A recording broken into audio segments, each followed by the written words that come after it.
الحمد لله رب العالمين والصلاة والسلام على سيد الأنبياء والمرسلين أما بعد فأعوذ بالله من الشيطان الرجيم بسم الله الرحمن الرحيم يا أيها الذين آمنوا اتقوا الله وكونوا مع الصادقين صدق الله مولانا العظيم إن الله وملائكته يصلون على النبي يا أيها الذين آمنوا صلوا عليه وسلموا تسلیما۔ تمام حضرات محبت کے ساتھ مل کر پڑھ لیں، الصلاۃ والسلام علیک یا سیدی یا رسول اللہ وعلی آلک واصحابک یا سیدی یا حبیب اللہ، الصلاۃ والسلام علیک یا سیدی یا رسول اللہ وعلی آلک واصحابک یا سیدی یا حبیب اللہ۔ یا الہی دکھا دے مدینہ، وہ کیسی بستی ہے جہاں پر رات دن مولا تیری رحمت برستی ہے۔ یا الہی ہم رہیں یا نہ رہیں، پر دل کی یہ دعا ہے دین احمد رہے اور عزت قرآن رہے۔ اللہ رب العزت کی حمد و ثنا عرض کرنے کے بعد قرآن مجید فرقان حمید کے 11ویں پارے میں سے جو کلمات تلاوت کیے ہیں، اللہ رب العزت نے آپ کو مخاطب کیا ہے اور آپ کو 2 باتیں بتائی ہیں۔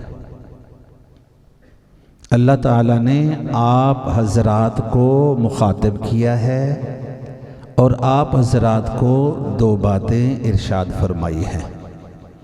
کیا ارشاد فرمایا؟ آپ کو فرمایا یا ایھا الذین آمنو، اے ایمان والو، جی باری تعالیٰ، اتقوا اللہ، اللہ سے ڈرو۔ کیا کرو؟ اللہ سے، زور سے بولیں، اللہ سے۔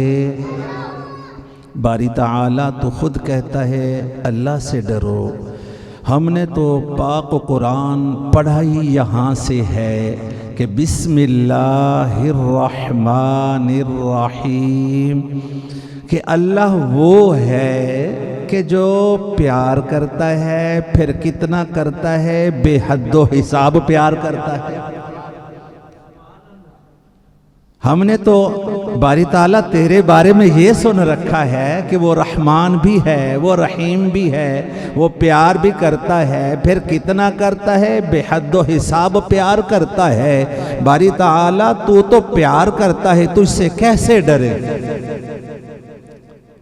فرمایا تمہیں ڈرنا نہیں آ رہا نا؟ وَكُونُوا مَعَ الصَّادِقِينَ، سچے لوگوں کے ساتھ ہو جاؤ۔ باری تعالیٰ ان کے ساتھ ہو جائیں، پھر تجھ سے کیسے ڈر لگے گا؟ یہ میں بہت ساری باتوں کا نچوڑ آپ کے سامنے رکھ رہا ہوں۔ ابھی جو آپ نے تقریر سنی، اس سے پہلے سنی، اس سے پہلے سنی، یہ سب کا ایک نچوڑ میں عرض کر رہا ہوں۔ رب فرماتا ہے ہاں ان کے ساتھ ہو جاؤ۔ باری تعالیٰ ان کے ساتھ کیوں ہو جائیں؟ تجھ سے ہمیں ڈر نہیں لگتا، ان کے ساتھ کیوں ہو جائیں؟ فرمایا ہاں ان کے ساتھ ہو جاؤ، کیونکہ یہ لوگ خود قرآن کریم پڑھتے ہیں، پھر اوروں کو پڑھاتے ہیں۔ یہ خود قرآن پڑھتے ہیں، قرآن کا لوگوں کو درس دیتے ہیں۔ یہ قرآن پڑھتے ہیں، کیا پڑھتے ہیں؟ فی جنات یتساءلون عن المجرمین ما سلککم فی سقر قالوا لم نک من المصلین ولم نک نطعم المسکین۔ یہ قرآن پڑھاتے ہیں کہ جنتی لوگ باغات میں ہوں گے، باغات سے مراد بھی جنت ہے، کہ جنتی لوگ جنت میں کھڑے ہو کے جہنمیوں کو دیکھیں گے کہ جہنمی جہنم میں ڈالے جا چکے ہوں گے، وہ ان سے سوال کریں گے ما سالککم فی سقر، اے جہنمیوں بتاؤ تمہارا کیا قصور، کیا جرم ہے کہ جس کی بنا پہ تم جہنم میں ڈالے گئے ہو؟ قالو، اب وہ سارے جہنمی ان کو جواب دیں گے لم نک من المصلین، ہمارا پہلا جرم یہ ہے ہم نماز نہیں پڑھتے تھے، ہمارا دوسرا جرم یہ ہے کہ ہم غریب لوگوں کو کھانا نہیں تھے۔ تو یہ اللہ والوں کے پاس آؤ، اس آستانہ عالیہ پر یہ قرآن پاک کا فرمان اور قرآن پاک کا فیضان، پیغام قرآن یہاں سے آپ کو ملے گا، یہاں قرآن پاک کا درس ہوتا ہے، یہاں سے یہ فیضان آگے جاری ہوتا ہے، تو یہاں سے پتہ چلتا ہے کہ یہ اللہ کیوں فرما رہا ہے وَكُونُوا مَعَ الصَّادِقِينَ، ان کے ساتھ ہو جاؤ، اس لیے رب چاہتا ہے کہ ان کے ساتھ ہو جاؤ تاکہ میرے قرآن کا تمہیں پتہ چل جائے میرے قرآن میں لکھا ہوا کیا ہے۔ ذرا محبت سے کہنا سبحان اللہ، اپنا ذرا ذوق بنائے نا قرآن، جو تفسیر قرآن آپ کو سنانے والے آپ کے سامنے موجود ہیں، جب وہ بیان کریں گے تو آپ کی زبان پہ اس طرح سناٹا نہیں ہونا چاہیے، بلکہ خوشی کے اظہار پہ کہیں سبحان اللہ، ابھی سے تیاری ہو جائے۔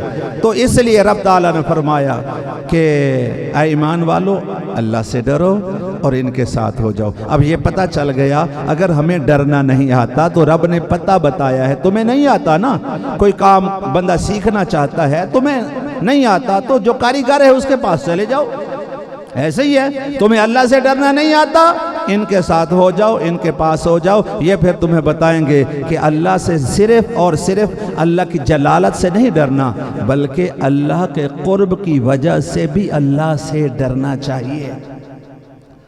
یہ صرف آپ کو شریعت کی باتیں نہیں بتائیں گے بلکہ آپ کو طریقت کی باتیں بھی بتائیں گے، اور جس سے محبت ہو اس بندے سے بھی ڈر لگتا ہے، جس سے محبت ہو اس بندے سے بھی ڈر لگتا ہے، جس سے بندہ بہت زیادہ پیار کرتا ہو اس سے ڈر کیسے لگتا ہے؟ ایسے ڈر لگتا ہے کہ یار یہ بندہ بڑا عظیم ہے، میں اس کے پاس جاتا ہوں کہیں ایسا نہ ہو میری گفتگو میں کوئی لغزش آ جائے، میرے اٹھنے بیٹھنے آداب میں کوئی فرق آ جائے تو میرے یار کو، میرے بزرگوار کو یہ ہو سکتا ہے کہ ناگوار گزرے کہ یہ کیسے۔ تو قرب میں بیٹھ کر بھی بندہ ڈرتا رہتا ہے کہیں ایسا نہ ہو کہ بولنے میں کوئی بے ادبی ہو جائے، ایسا نہ ہو کہ اٹھنے میں بے ادبی ہو جائے۔ تو اس لیے اللہ فرماتا ہے وَكُونُوا مَعَ الصَّادِقِينَ، تجھے مجھ سے ڈر نہیں لگتا تو ان کے پاس آؤ، یہ تمہیں ادب و آداب بتائیں گے تاکہ محبت میں بھی رہو تو مجھ سے ڈرتے رہو اور شریعت میں بھی رہو تو مجھ سے ڈرتے رہو۔ تو اس لیے فرمایا اچھا باری تعالی ہم تیرے قریب ہونا چاہتے ہیں، تو کہتا ہے وَكُونُوا مَعَ الصَّادِقِينَ، ان کے قریب ہو جاؤ۔ باری تعالی خالق ہمارا تو ہے، باری تعالیٰ تو ہمارا خالق ہے، تو ہمارا مالک ہے، تو ہمارا رازق ہے، سب کچھ تو ہمارا تو ہے، لیکن تو خود کہتا ہے وَكُونُوا مَعَ الصَّادِقِينَ، ان کے ساتھ ہو جاؤ۔ باری تعالیٰ وجہ کیا ہے؟ رزق لیں تو تجھ سے ملتا ہے، عزت لے تو تجھ سے ملتی ہے، جان میں صحت مانگے تو تجھ سے ملتی ہے، ادھر کیوں جائیں؟ رب فرماتا ہے میں کہہ رہا ہوں نا وَكُونُوا مَعَ الصَّادِقِينَ، ادھر چلے جاؤ۔ باری تعالیٰ وجہ کیا ہے؟ فرمایا اس لیے ادھر چلے جاؤ۔ غور سے سنیے ذرا، مجھے دیکھیے، آپ آنکھوں میں سرما لگاتے ہیں، سرما ہوتا ہے سلائی کے اوپر، آپ یوں کر کے دیکھ رہے ہوتے ہیں، سرما آپ کو نظر آ رہا ہوتا ہے، اس سلائی کو آپ اپنی آنکھوں میں پھیر دیں، اب وہ سرما سلائی پر نہیں رہے گا، وہ آپ کے قرب میں آ جائے گا، آپ کی آنکھ میں آ جائے گا، اب وہ قریب آ گیا ہے، دور تھا تو نظر آ رہا تھا، قریب ہے تو نظر نہیں آ رہا، اب نظر نہیں آتا، جب دور تھا تو نظر آ رہا تھا، قریب آ گیا نظر نہیں آتا۔ رب فرماتا ہے ہاں دور تھا تجھے نظر آ رہا تھا، اب قریب ہے نظر نہیں آ رہا، اب قریب والے کو دیکھنا ہے تو آئینہ دور والے کا سہارا لینا پڑے گا۔ اسی طرح رب فرماتا ہے نحن اقرب الیہ من حبل الورید، میں تو تمہاری شاہرگ سے بھی قریب ہوں، تجھے نظر نہیں آتا، مجھے دیکھنا ہے تو وَكُونُوا مَعَ الصَّادِقِينَ۔ اب قرآن سے سمجھ آ رہا ہے رب ادھر کیوں بھیجتا ہے۔ اب آپ کہیں بھی جائیں تو کہہ سکتے ہیں، کوئی کہے بھی آستانوں پہ کیوں جاتے ہو، اللہ والوں کے پاس کیوں جاتے ہو، تو آپ نے کیا کہنا ہے، ہم اپنی مرضی سے نہیں جاتے، ہمارا مالک ہمیں حکم دیتا ہے جاؤ۔ اپنی مرضی سے نہیں جاتے، کون حکم دیتا ہے؟ اونچے بولے، ہمارا مالک حکم دیتا ہے، ہمارا خالق ہمیں حکم دیتا ہے، ہمارا رازق ہمیں حکم دیتا ہے ادھر جاؤ ادھر جاؤ۔ اچھا باری تعالیٰ، لیکن پھر بھی دل کرتا ہے مالک تو ہے تو مالک کے پاس غلام رہنا چاہیے، ہم تیرے قریب ہوں۔ فرمایا ہاں بات ٹھیک ہے، میں کہہ رہا ہوں ادھر جاؤ ادھر جاؤ۔ باری تعالیٰ وجہ کیا ہے؟ تو میں مثال کے طور پر آپ سے پوچھتا ہوں، آپ کے پاس قرآن پاک موجود ہوتا ہے لیکن عربی سمجھ میں نہیں آتی، سب بندے قرآن پاک نہیں پڑھے ہوئے ہیں تو قرآن پاک سمجھ میں نہیں آتا، کیسے پڑھیں؟ اگر قرآن سمجھنا ہے تو کسی بہترین قاری کا سہارا لینا پڑے گا، علم موجود ہے سمجھ میں نہیں آتا، کسی عالم دین کا سہارا لینا پڑے گا، شجاعت موجود ہے سمجھ میں نہیں آتی، حضرت مولا علی شیر خدا کا سہارا لینا پڑے گا، حیات موجود ہے حیا سمجھ میں نہیں آتی تو حضرت عثمان غنی با حیا کا سہارا لینا پڑے گا، عدالت موجود ہے سمجھ میں نہیں آتی، اگر عدالت کو سمجھنا ہے تو حضرت عمر فاروق کا سہارا لینا پڑے گا، صداقت موجود ہے سمجھ میں نہیں آتی تو حضرت سیدنا صدیق اکبر کا سہارا لینا پڑے گا۔ حضرات گرامی، رب کا قرآن کہتا ہے فَسَمَّ وَجْهُ اللَّهِ، جدھر تم چہرہ کرو میں خدا ادھر موجود ہوں، خدا ہر جگہ پر موجود ہے لیکن سمجھ میں نہیں آتا، اگر خدا کو سمجھنا ہے تو محمد مصطفیٰ کا سہارا لینا پڑے گا۔ تو گویا ہم تو چاہتے ہیں مولا تیرے قریب ہوں، مولا کہتا ہے وَكُونُوا مَعَ الصَّادِقِينَ، ان کے قریب ہو جاؤ۔ باری تعالیٰ پھر کیا فرمایا؟ اس طرح جیسے میں نے دوسرے پارے میں فرمایا ہے نا، ان اللہ مع الصابرین، بے شک میں صبر کرنے والوں کے ساتھ ہوں۔ تو باری تعالیٰ ہم ان کے قریب کیوں ہوں، علماء کے قریب کیوں ہوں، پیران عظام کے قریب کیوں ہوں، مشائخ عظام کے قریب کیوں ہوں؟ باری تعالیٰ تیرے قریب نہ جائیں۔ فرمایا 10ویں پارے کو پڑھ کے دیکھ، میں نے تو کہہ رکھا ہے وَعْلَمُوا، غور سے سنو، ان اللہ مع المتقین، اللہ فرماتا ہے غور سے سنو، میں ملتا ہوں تو متقیوں کے پاس ملتا ہوں۔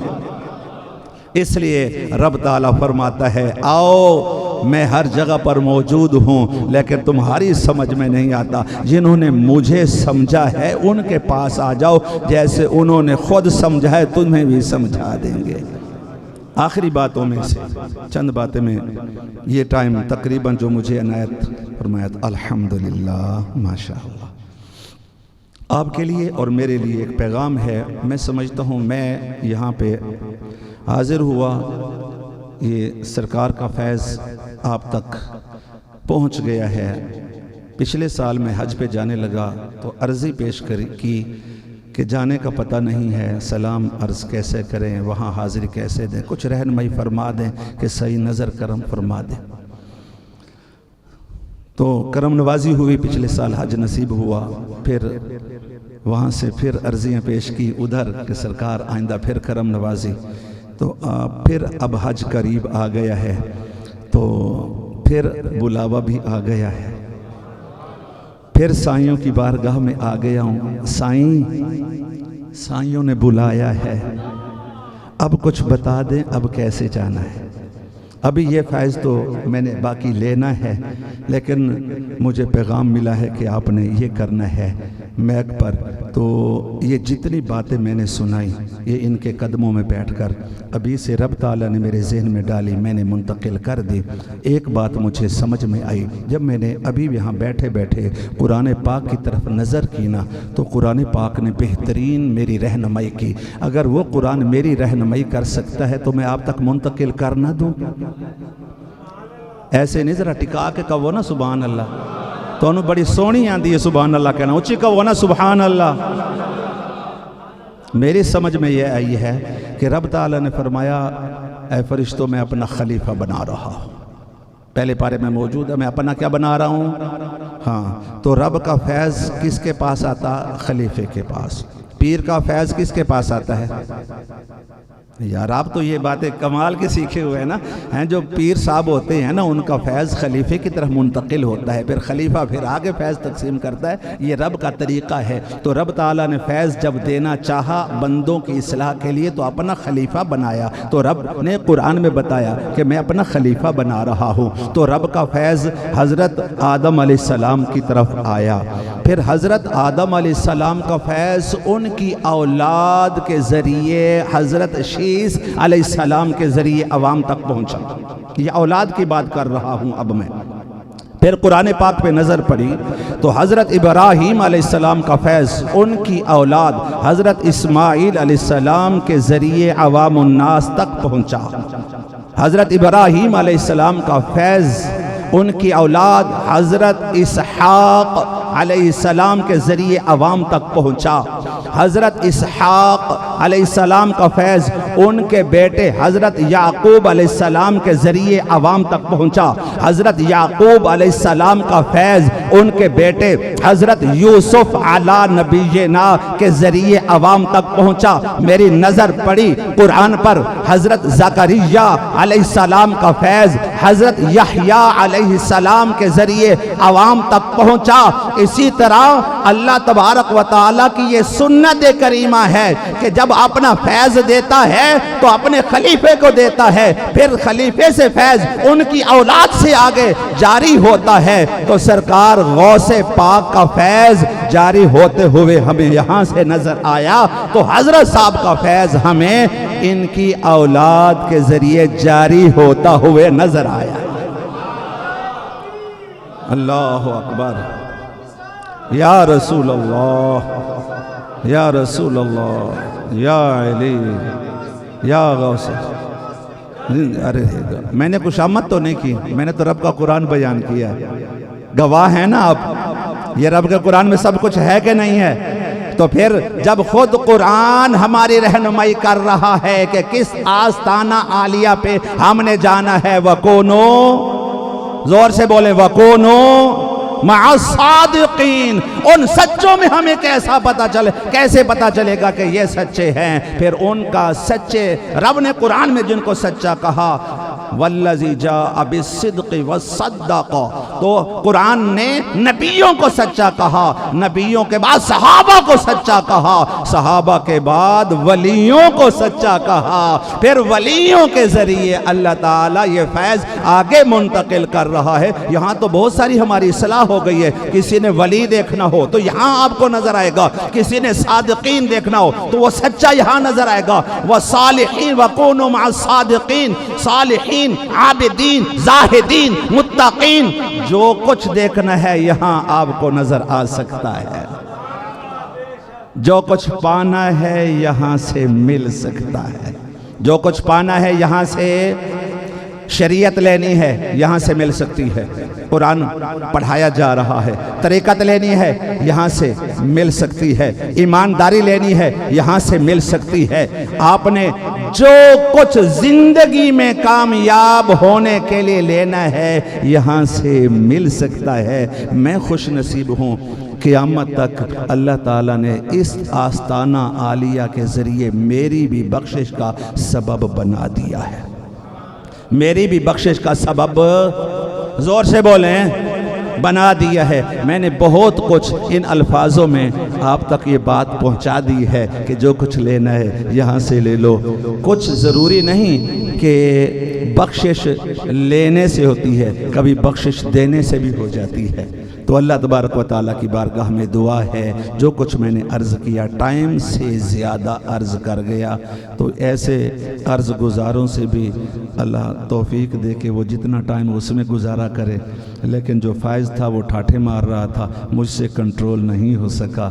بس جتنا عرض کیا اللہ تعالیٰ آپ تک بھی اسی طرح منتقل کرے کہ آپ سے بھی کنٹرول نہ ہو سکے، کبھی اولاد کی طرف منتقل کرے، کبھی بیوی کی طرف منتقل کرے، کبھی ماں باپ کو بٹھائیں، کبھی ان کو بتائیں، کبھی شاگردوں کو بتائیں، کبھی جس طرح کے شاگرد ہوں. ضروری نہیں کہ قرآن پڑھنے والوں کو شاگرد کہا جاتا ہے، کام سیکھنے والوں کو شاگرد کہا جاتا ہے. تو جہاں تک ہو سکے یہ فیض منتقل کریں، دنیا بھی بن جائے گی، آخرت بھی بن جائے گی. وما علینا الا البلاغ المبین. آخر میں شکریہ ادا کرتا ہوں کہ میری اچھی اور بری اور میری ڈھیلی اور ڈھالی سب نے باتیں سنی، بالخصوص قبلہ صاحب نے، اور بڑے تحمل کے ساتھ سنتے رہے. دعا کے ساتھ عرض گزار ہوں کہ اللہ تعالیٰ ان کا فیض عام فرمائے اور اللہ تبارک و تعالیٰ آستانہ عالیہ شریف کو تا قیامت آباد و شاد رکھے.